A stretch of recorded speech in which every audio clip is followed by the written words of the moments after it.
I'm a big fan of this new Uber ride-sharing, sort of but not quite taxi service that suddenly sparked a controversy in the city of Orlando. This has taken off, the Uber concept, all across this country, and I'm rooting for it here in Orlando.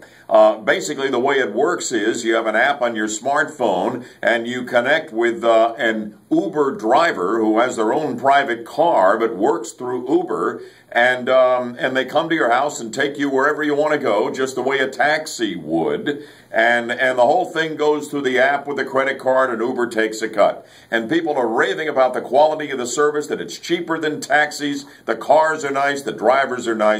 So what's the problem here in Orlando, where Mayor Buddy Dyer is doing all he can to shut them down? He's having the cars towed, he's fining the drivers hundreds of dollars.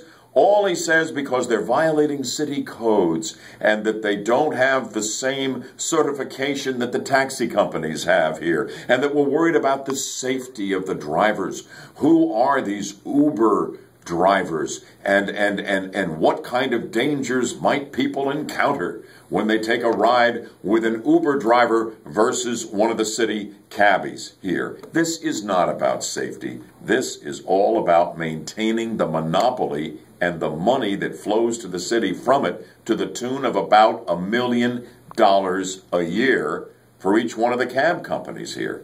This is nonsense. Let Uber compete for business in the marketplace. Competition is good for everybody involved. It'll make the cab companies better, for crying out loud, and people ought to have choice in a free marketplace. And once again, we have the heavy hand of government, this time at the local level, courtesy of the mayor, gumming up the works. I am rooting for Uber, and you should be as well. That's what I think. What do you think? Hey, join me for the next edition of Butthead and Go Live right here on News Radio 102.5 WFLA, and I'll look for you then.